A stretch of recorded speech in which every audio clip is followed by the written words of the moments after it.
What is going on, people? Welcome back to the garage, and we're doing a Wednesday slash Friday slash everything is crooked day live from the garage. And let me get the chat room pulled up here so I can see whenever people join up. If I can figure out how to do it, this stuff is so complicated. Technology eludes me sometimes. I'm just kidding. We're gonna go ahead and let's see. Where is this video currently? There it is. There it is. There it is. Let me open this up. How's everybody doing? We got Catan, NK. What's going on, people? Good to see ya. And hold on, let me mute this. There we go. There we go. There we go. Yes, it is a random live time. It is Wednesday, Friday. I'm off the next couple days. So, hey, Aldrich. Plug that light off. I've got a cold beer to celebrate. What has everyone been up to? I have been knocking a couple things out. I've been adding some connectors. Man, I tell you, there you go. Katan's going on vacation Friday, off today and tomorrow. Must be nice. Hey, Joey, good to see you. Glad that you made one of them. Hey, Jim, what's going on? How is it going, Jim? How are the injectors treating you? Sounds like you're getting things dialed in. Pomastillo, where have you been? It's been a while. It has been a while.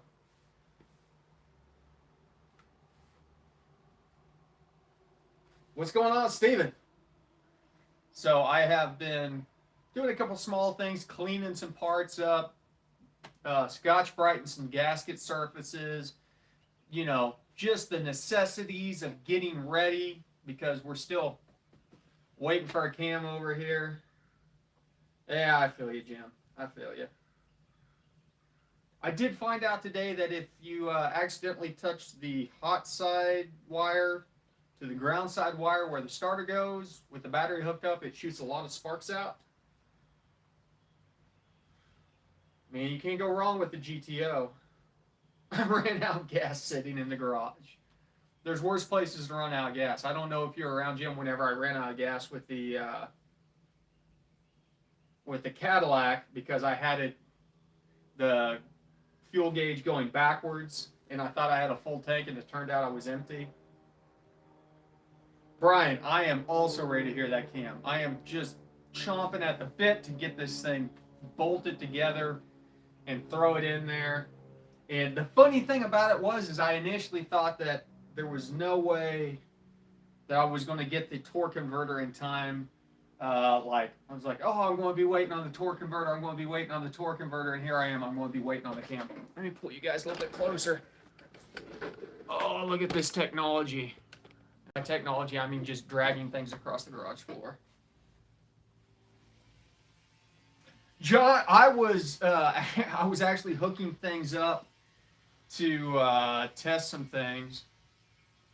Neighbor, let me know if that noise outside is too loud. I was hooking things up to test some things, some electrical things, and I was like, oh, I'm not getting a good ground on one of these, and I thought that, like, the two were hanging beside each other. It's like, oh, those both look like ground connections, not realizing that one of them was the hot connection for the starter. I should have known better, but eh.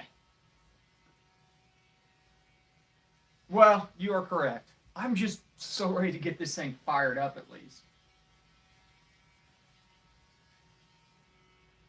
I mean, Jim, that's the start. Getting that thing dialed in, at least to the point of firing up an idle, is monumental because idle is quite possibly the hardest thing to hit whenever you're dealing with injectors that big. Jim has 6 billion cc injectors on his ride. Which, speaking of which, we're going to be upgrading the injectors. The secondary injectors on the Holly High Ram. I had 42s in there, and I'm going to 80 pounders in there. Sounds good, Tug Hill. Be careful, brother. Victor asks, will we be showing the tune? Yes, we will be showing all of the tuning for the new motor. cam, all that stuff. Then we're going to get through it, and then we're going to dive into tuning for the new torque converter and setting things up.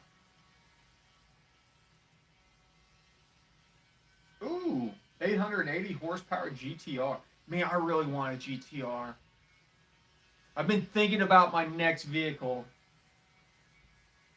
and there's not very many modern platforms in there, but the GTR would be one of them.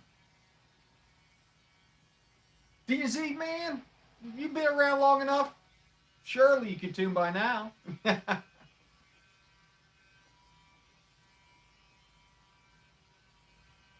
Jim White, check your minimum pulse injector timing, because that's probably what Chevy love. Yes.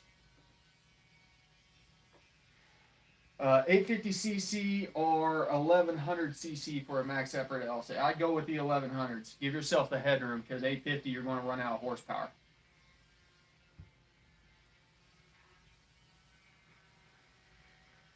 Running 42s with just heads and cams, and the duty cycle is around 47%. I was looking back through my logs of the secondaries, whenever the secondaries were running, and my 42s were hitting 136% duty cycle, which means they were just full open. You got to think about 6,000 RPMs. You've got what, 20 milliseconds of injection time. So if your pulse width is more than 20 milliseconds, you're exceeding your duty cycle. I mean, technically, if it's more than 18 milliseconds, you're exceeding your duty cycle goal. So I want these secondary injectors to be doing most of the heavy lifting whenever we're underneath boost. Do you have any info on the 4.2 Blackwing? I do not, Jerry, other than they killed it already. Boo. Boo.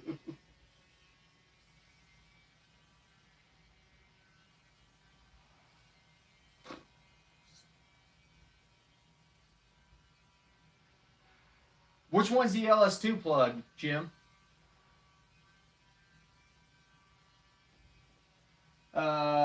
Yeah. John Squash says, I made the mistake of upgrading to 44s, only to up the boost a couple. Yeah, I was doing the calculation. The 46s that I have should have been good for about 600, but they're carrying most of the love.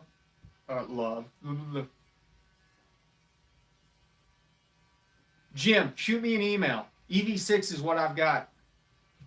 I may take you up on that. If you're not going to use them, and they're good injectors, I'd probably rather use your good injectors than my, refurbished injectors. So, EV6, the US car or whatever, used cars. And if not, I'll be honest with you, if they're good injectors, I'll swap the plugs over. Man, I appreciate it, Jim. I appreciate it. I'll give you a shout out whenever this thing's ripping into the nines. I'll be like, oh, Jim White did this. Woo! Yeah, let me know. I'll shoot you my address.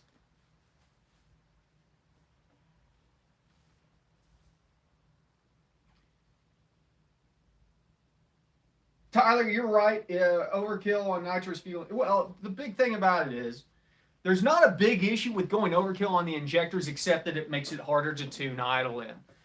You've got the minimum pulse width is the smallest amount of time that you can pulse the injector and get fuel out of them.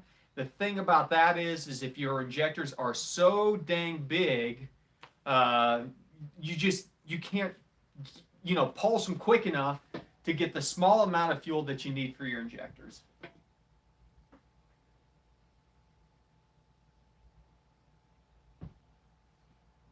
I don't even know how you say your name, Boothriolf. Boothriolf? Yes. I will. I mean, there's not much to do in the cam install, but I'll be touching more on like some of the fuel lashing and stuff like that. 80 pounds are 1100 cc's. Correct me if I'm wrong, but I believe that's the same. No, I will not. I'm not going to ever go with decaps. Decaps serve a purpose, maybe, but decaps are where it's really hard to get idle dialed in because they just flow too much down low.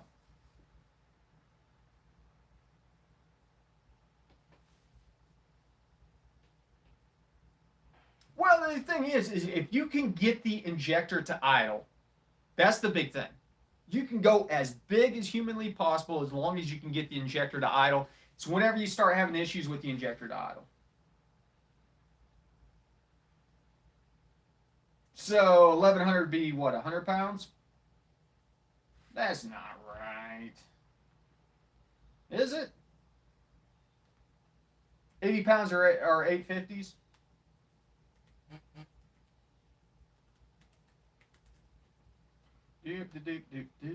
Let's just do the math. Let's all go to the movies.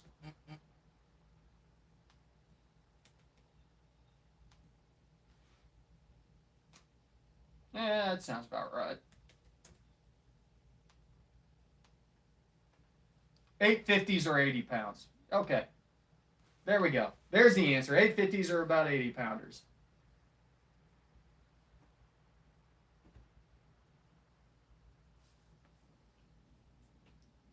How much nitrous can you spray on stock injectors? You got to look at your duty cycle. That'll give you an indication because then whenever you jet based on how much more that you need, I mean, technically, injectors shouldn't be the limiting factor if you're running a wet kit. Injectors are going to be the limiting factor if you're running a dry kit. Fuel pressure is going to be the limiting factor whenever you're running a wet kit. How much nitrous can you spray? Oh, well, I just answered that one. Does your fueling go off every time you reset your LTFT? No? Does it go? I don't know what you're asking about. Does it go off? I mean, does it go crazy? Yes. Hey, Racer Glenn, good to see ya.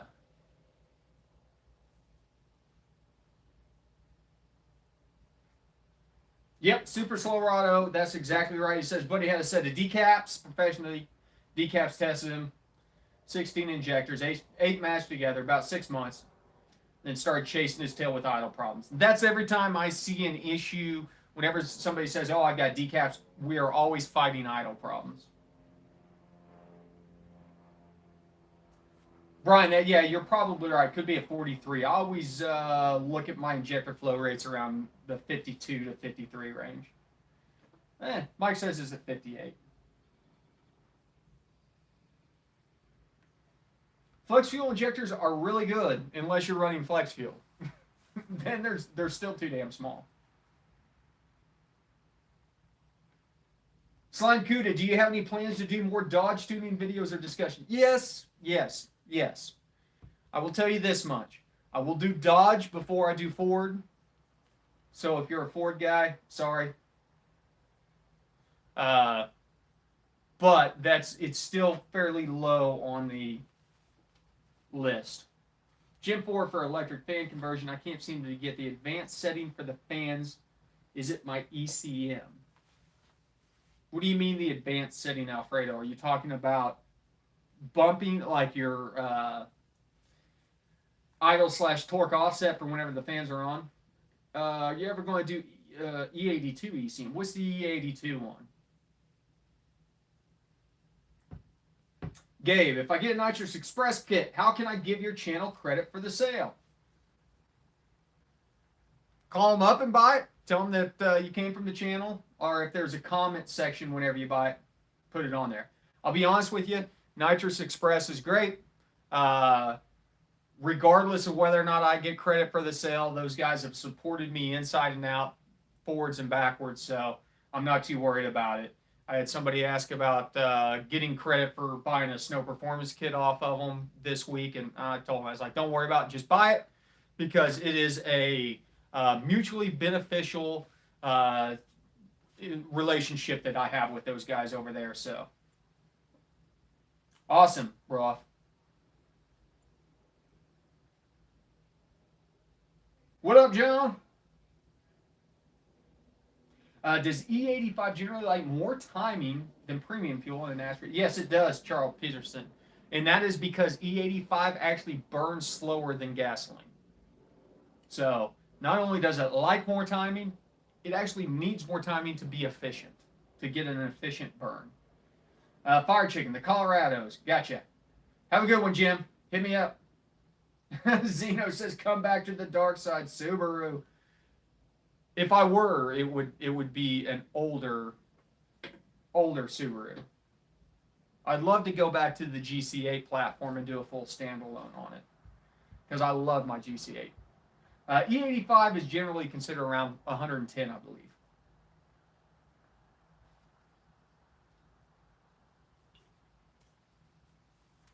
Dodge has some advanced stuff, but you'd be surprised to find out that the new GM stuff is mirroring a lot of what the Dodge stuff is. So we're going to get into that regardless. E90 might be closer to 114.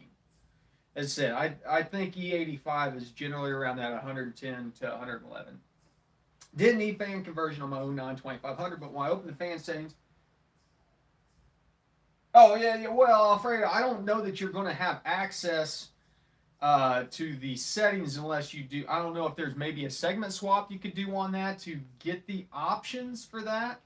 But you got to realize that the operating system that is in your ECM is just basically what it is. You know, plugging things in short of something that already has the features just disabled. You know, you gotta be able to add those features in. Scott says, with E5 to E10, should I change my stoic setting from 14.68 to 1410? I don't think it's worthwhile. I'd rather run a little lean down there anyways, so you're basically just commanding it a little bit lean. Not a big ordeal as long as your PEs get up there. Yeah, you're correct. The Gen 5s actually have a more advanced neural network than the Dodges that I've looked at. Could I do a video on selecting a turbo for LS? Trey, probably not the guy to come to for selecting a turbo. I am known for not doing turbos. I could tell you how to select a Pro Charger for one, though.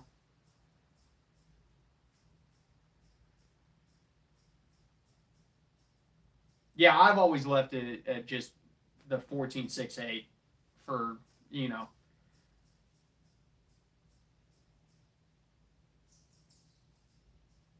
Katana is a good idea. Alfredo, check the OS screen, see if there's a patch there. Brandon brings up a good point. If you're looking for turbo sizing, look up Richard Holdner. Find one of his recent channels. He's pretty good about responding to questions and give him the specs that you're looking at. Not only will he size out a turbo, he will probably size out a cam for you. Every cam is a boost cam, even the boost cams. You can find a link to his channel if you go to our tuning101.com link, because he is a friend of the channel and was nice enough to come on for one of our live shows. Yeah, I made a turbo smoke real good. No, he's a great guy. Richard's awesome. Awesome guy. And he deserves all the notoriety and stuff that he gets. Trey says, how boost before I should switch to Holly setup? What's going on, Noah?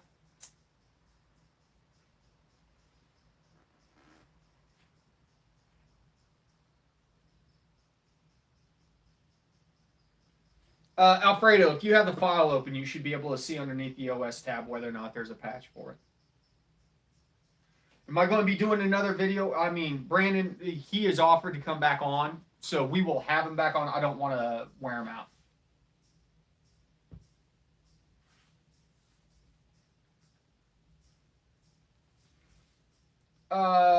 Trey, how much boost before I switch to a Holly setup? 45 PSI. So if you're running more than 45, go ahead and switch to a Holly.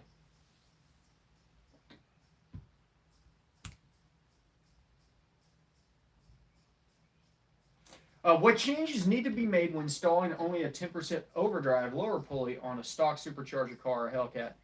Slime Cuda, you're going to have to redo your fueling strategies regardless. So you're introducing more air. Now, I can't tell you exactly on that platform, being that they do have the neural networking in the background, whether or not you need to do anything. Theoretically, neural networking should pick some of that up and correct everything, but watch your wideband. Log your AFRs, make sure that the fueling is getting calculated properly. I know a lot of guys, whenever they start getting into serious modifications on the Mopar platform, then they start going over to the VE table that disables the neural networks. And whenever you do that, then it is a full tuning process where you have to go out, do an error table, things like that.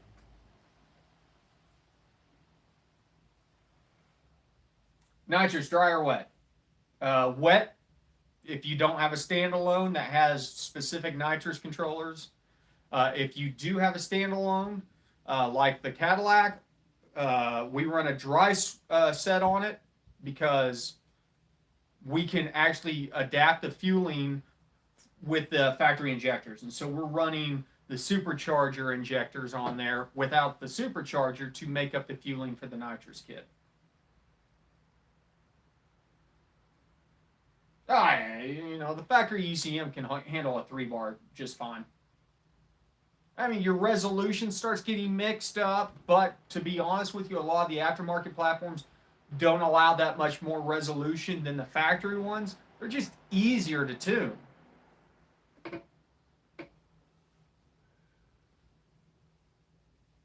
Jerry L., which platform?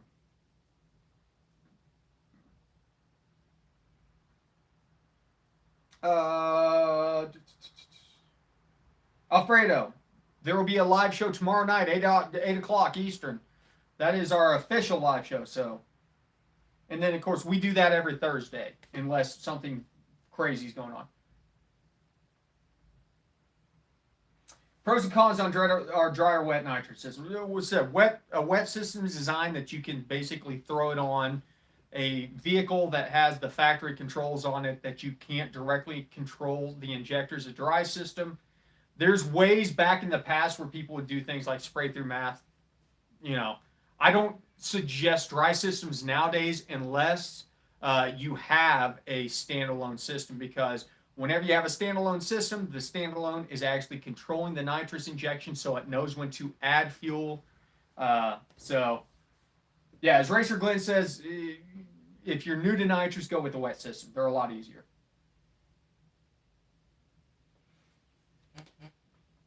Since you're not good with turbos, I guess you wouldn't know of a good boost controller. Boost leash.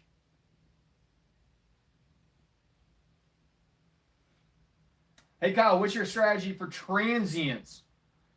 Depending on the platform, Jacob. What platform are you tuning on that you're asking about transients on? 3rd gen, 4th gen, or 5th gen?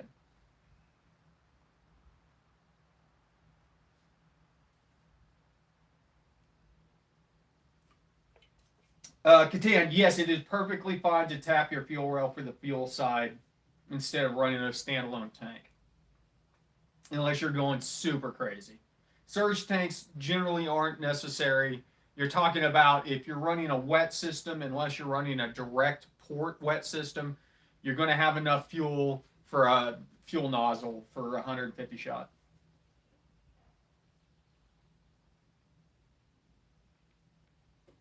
Brandon Crocker, recommendation on a turbo manifold, the cheapest one you can get.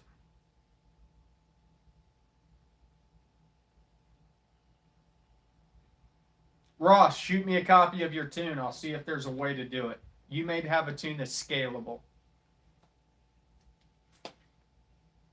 E38 Gen 4 transient.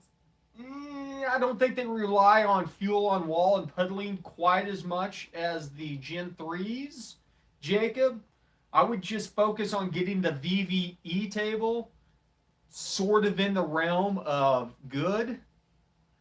I would go, hey, here's my SD table, 0 to 2000, dialed in, 2000 and above. 0 to 10% rich because you're going to be on the map anyways.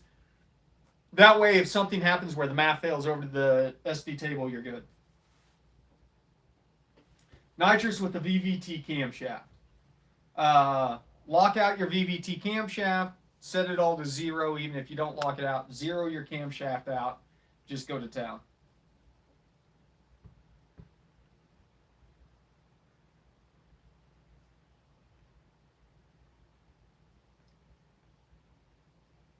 Well, you know, super slow, not everybody wants to have dome control. Nathan, what is your opinion on scaling Stoic to bypass the E38 hard limit injectors, 63 pounds per hour? Do it. Double your Stoic, half your injector flow rate. Just realize that it is going to shift your cylinder air mass. So go through, use the navigator in the editor, find every table that uses cylinder air mass, and scale those tables. The thing about it is you can scale those tables. So if you were to go in, look at your spark, your high octane spark table, which is the critical one, you can go out there, see what your new cylinder air mass is calculated. It's not right because you shifted everything around. But you can go in there and see what the calculated cylinder air mass is, which determines where you're at on that table. And then you can rescale that table to match your maximum cylinder air mass. But keep in mind, whenever you do that, lower your timing down throughout the whole table until you understand what your max cylinder air mass is. So go in there, blast all those values down. Take 6 or 8 degrees out of the entire table just to be safe. See what you're getting up to, because that is where it's going to change it, is your calculated cylinder air mass.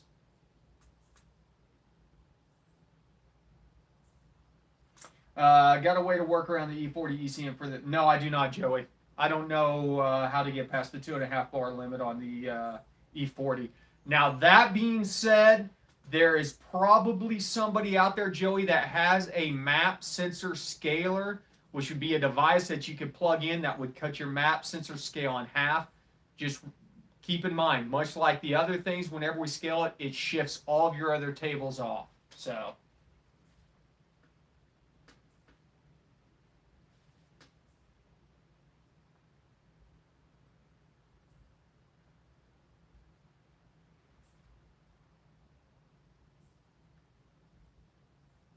Right, yeah, as I said, that limit is hard-coded, but I want to say that somebody has a device out there that literally takes the signal from your map sensor, cuts it in half, and so it basically allows you to have scaling out beyond 2.5 bar.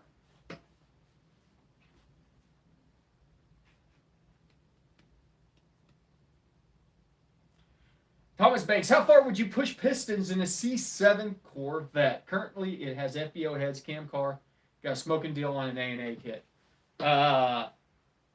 Depending on what head unit comes with your A&A kit, you're probably... I can tell you on that setup, because it has forge crank, still has hyperetic, whatever, you know, however they say it, pistons and rods, you're going to run out of fuel before you can hit the boost limits of the rotating assembly on that. So, watch your pulse width on a DI motor. It's going to, if you're hitting 6 milliseconds, you have ran out of fuel. So you got to think about it. Crank rotates twice for every cycle. 6,000 RPMs. It takes 20 milliseconds to rotate twice. You only have the timing of basically half a rotation, which is the compression stage of the rotation. So you've got about 5 milliseconds, give or take, if you start injecting a little bit before and a little bit after. So the rule of thumb on a DI motor is 6 milliseconds. You have ran out of injector time in order to inject. So you will run out of fuel before you can put enough boost into a DI motor. Hey, Zeth. Yeah, we're just, it's Wednesday, Friday, so I was just enjoying a cold beer and thought I'd jump on and see what all is going on with everybody.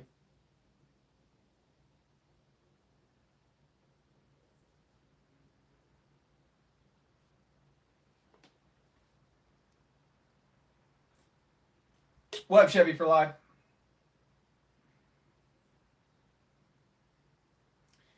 Ross, how would I safely find the red line of an engine? My engine supposedly can handle more RPM than the stock valve train.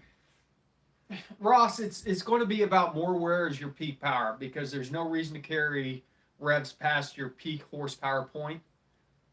That really requires you put it on the dyno, see where it peaks out at. If the thing is still climbing up whenever you hit red line, keep on pushing it out. You got to realize that you're on a 4-cylinder, so I mean, it's you probably have quite a bit of range on top of where you're at. We're talking about an L83 right here. We're going to take it out to 6,500, maybe 7,000 before we even put it on the dyno and see what the power does. Should be perfectly fine. But yeah, peak horsepower.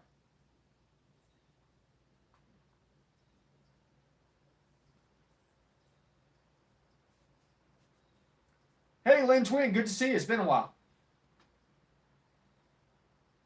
I'm going to wrap up here in a couple minutes. It's about time for a shower. I'm starting to stink. I've been sweaty, nasty.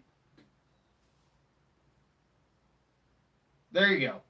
LS2 set up for any RPM, but my baby cam peaks at 6,800, so set at 69. Yep. It's all about that peak horsepower.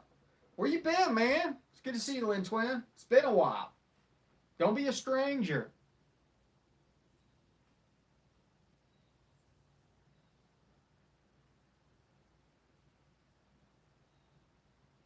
Trying to get my twin turbo GTO up and going, just limited to about 22 psi. Yeah. Is it a 5.7 or a 6 liter, Joey? Have a good one, Tyler. See you tomorrow. Fast and bootleg. I'm hoping that the cam and exhaust setup on this will drop our boost on the current pulley down to about 18. And then we've got a smaller pulley. And we're going to go, I'm going to try and keep it under 25 PSI maybe. 25 PSI. Around 25. We're going to hit 1,000 horsepower. That's just it. I'll crank it up till we hit 1,000.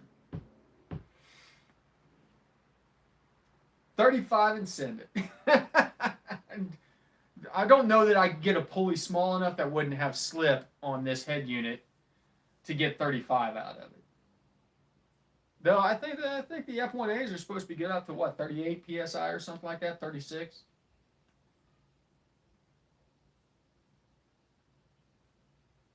I gapped the rings for 30 PSI, so yeah, I miss my 6 liter GTO. I had no 5. I loved that car. Oh, I loved that car.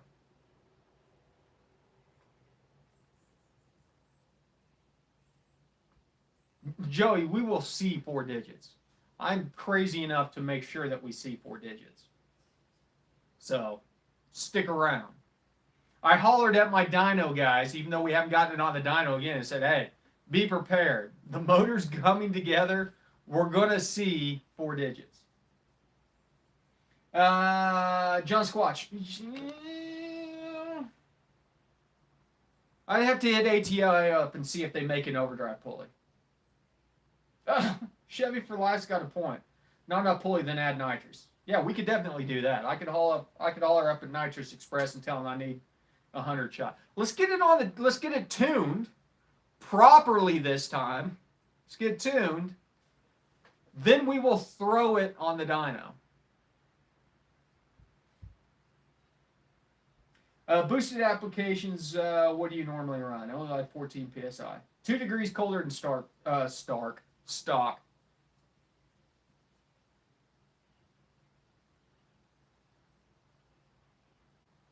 Scott, awesome. Glad to hear it, brother. Hell yeah, Joey. Hunt that 4 digits. And the problem is, I'm not the kind of guy that really cares about dyno numbers, but at the same time, I'm like, kind of want to get those dyno numbers.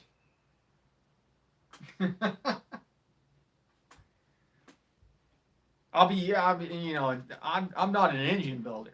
That's the thing. I don't build engines, so this thing may not even start.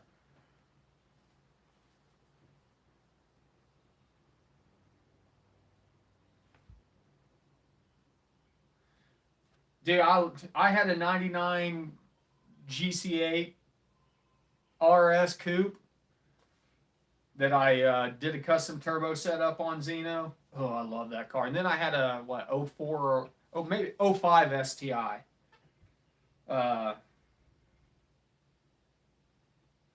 Love drag racing the GC8 because, man, that thing would shift over like 3 foot and then take off like a bat out of hell. I embarrassed a lot of Dodge Vipers back in the day.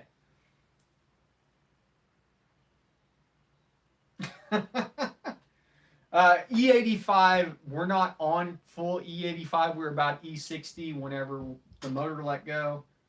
The goal for this will be only E85 or maybe even race fuel. We'll see. We'll see where we're at because we want 4 digits. Delete the wideband and all flashy lights. Hey, Chevy for life. You've seen the way I go. Apparently, I don't care. I send it regardless.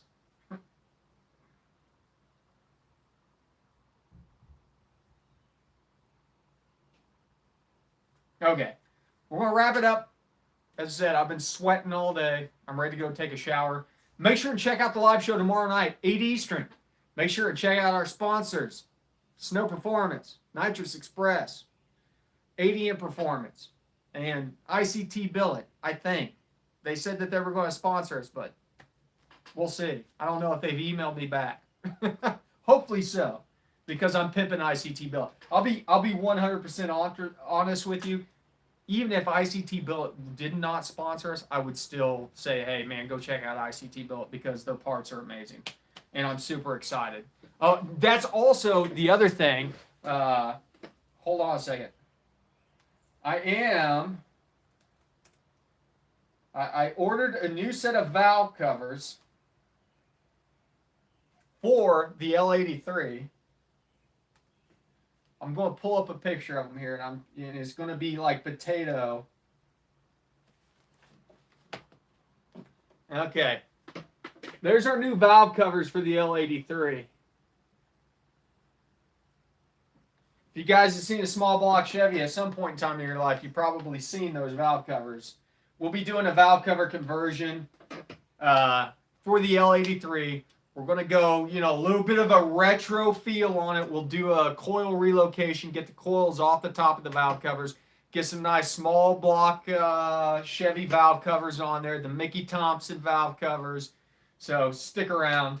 Yeah, it's going to be cool. So, hey, everybody, you know the drill. ABT, always be tuning.